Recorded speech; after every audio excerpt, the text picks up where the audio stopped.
Hello, you're watching TVP World Talks. I'm Jonasz Lewiński.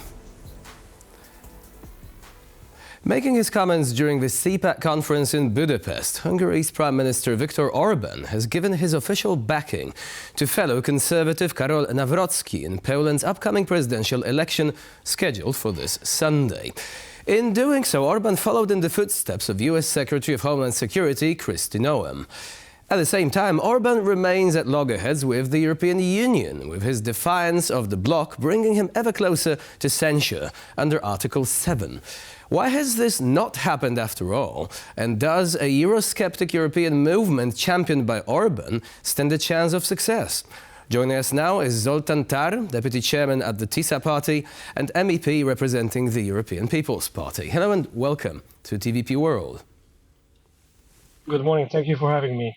So first of all, let's talk about the venue where these comments were made by Orbán, the CPAC conference, or its European offshoot in Budapest. What is it about and who really organizes this event?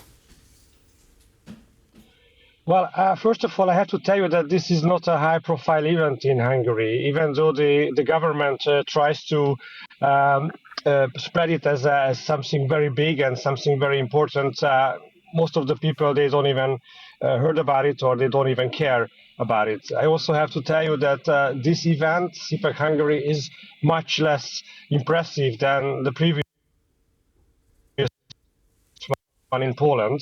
The participants is much weaker and not as strong as the one you had in Poland a few days ago.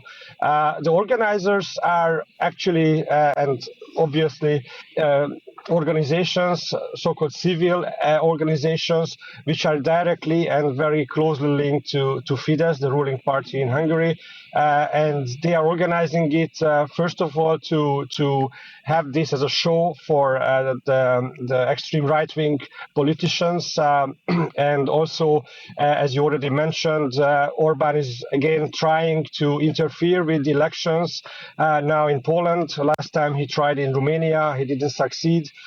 His supporter, the candidate he supported, failed in the election, and we just can hope that the way Orban is trying to take part in elections of other countries is not successful at all. I also have to tell you that what he's telling about, what he's talking about in these events does not really reach the people, because the people are not really caring about what he's talking about. They have much more serious problems to take care about. So you said that Orban is effectively interfering in elections in Poland. On the other hand, whenever there is a candidate backed by the European Union, many right-wing parties and organizations are inevitably going to complain about it, saying that the European Union is actually trying to manipulate the domestic affairs of individual countries. How does it actually stand to reason that, you can have the same argument being used one way, and yet when something similar happens on the other side, the argument all of a sudden becomes less valid? Well, I mean, obviously, this is a pattern. I mean, that's what they are using for many years now. Even in Hungary, they are using it for 15 years. I'm very sure that this is a very familiar pattern for people in Poland as well.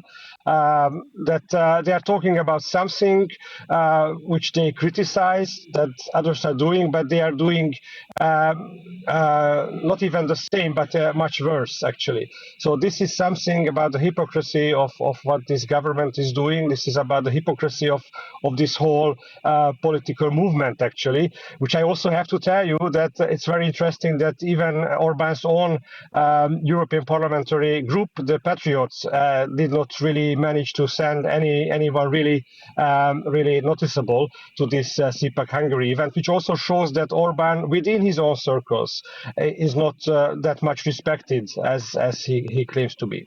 Well, Orban was not the only person that gave backing to the Polish Conservative candidate.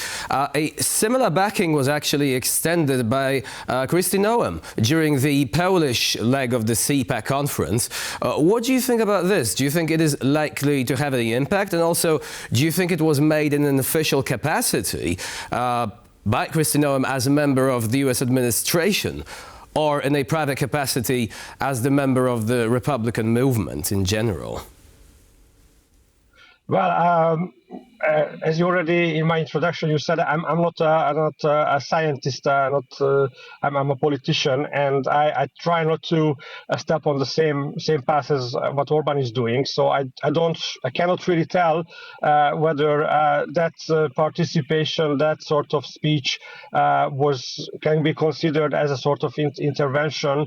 I'm just telling that this is quite interesting. That even a few days before the Polish elections, we have CPAC Hungary, and there are opinions and strong speeches on behalf of or on support of one of the candidates in the Polish elections.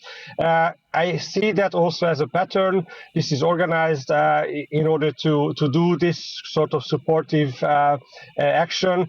And if we talk about Hungary, we are going to have our decisive election next year, 2026, and I'm very sure that we are going to have a CPAC meeting just before our election, and probably Orban is hoping to get a much stronger lineup for that event. We hope he won't manage. He won't manage. Just he didn't manage at this time, and I think it is not correct to interfere with any other country's election. Although we all know very well that for some this sort of European-wide cooperation on supporting each other's candidates is really part of the game and part of the concept. And now, looking at this the other way around, do you think that Orban actually has any sort of major impact on the American political scene? Trump is often saying that, Orban is a great man and all that, but would you say that any ideas from Viktor Orban's party are actually making their way into America? I am referring to this in particular because Viktor Orban is known for his stance towards Ukraine, which is rather unfriendly, to say the least. Do you think it actually has any bearing on the way the American Republicans are looking at the conflict between Ukraine and Russia right now? Well, to tell you the truth, our perception is that Orban practically has no effect on what the Trump administration is thinking or talking about in any issue related to Europe or anywhere in the world. Obviously, it can be said that our Prime Minister and the US President, they do have a personal relationship, but so far we don't see any concrete result or gain on Orban's side of this. Probably the reason for that is that Orban's government is getting weaker and weaker in Hungary. The economy is in a very, very bad shape. The country is really socially and in many other ways in disarray, and people are very, very dissatisfied with this government. So there is no strong backing of this government anymore. And I guess American politicians, they do know what's going on in the world. They do have their ears and eyes open, so they probably know exactly what is the real weight of this government. So we don't see any real influence on these governments, on the Hungarian governments, on the U.S. policies. While I also can say that Orban has sent to the Trump campaign some of his people, and they took part in the Trump campaign. But we don't see any concrete results so far, which we can say that it is because Orban and President Trump is in a very good relationship. So what about the European hard right and far right? Do you think that effectively Viktor Orban still has a chance to become a leader of a broader movement? And also, what would be the main theme of this movement, apart from being Eurosceptic? Do you think that Orban would like to make an anti-Ukrainian stance a major part of this sort of common set of views that would serve as the unifying principle for any sort of movement of this kind? Well, it's hard to analyze Orban's mind and actions really, because recently He said his decisions. he doesn't want Ukraine to join the European Union, not just NATO. He said that he doesn't want Ukraine to be a part of the EU. Yes, but you see, this is something, he's always doing something with domestic politics. This is something he wants to be strong in order to somehow dominate domestic politics. It is very clear that he becomes more and more isolated, even within his own circles. I mean, as I said, the Patriots group, his group in the European Parliament, did not send any really significant people to this CPAC conference. That clearly shows that they are not really. They try to distance themselves from Orban. What we see is that he cannot become, and he's not becoming actually the leader he wants to be in Europe.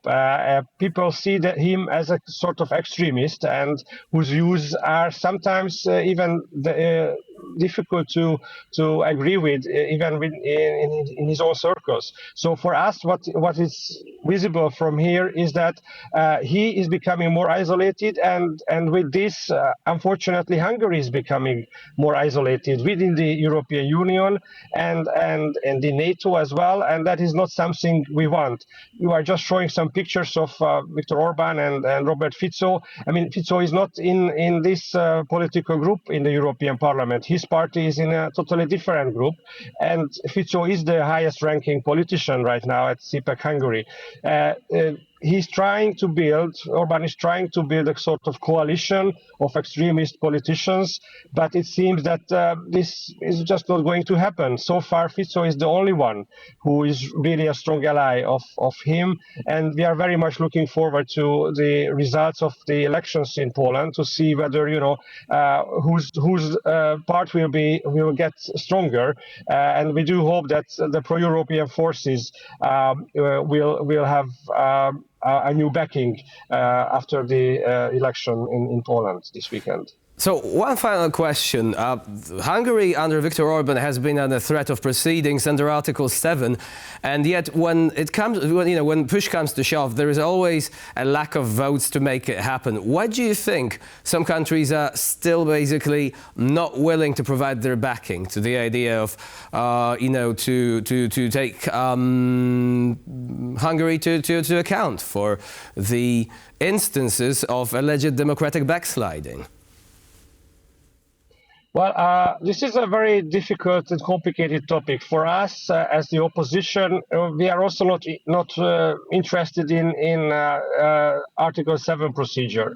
We see that this would punish the country, but it would not really do any harm on Orban, and that is something which we don't want. I mean, we are really looking forward to solutions which would not have a bad impact on the country, on the people of Hungary, who are pro-European, and the majority of Hungarians, over 70%, are very much would like to be part and stay in the European Union and cherish the partnership we have in the European Union.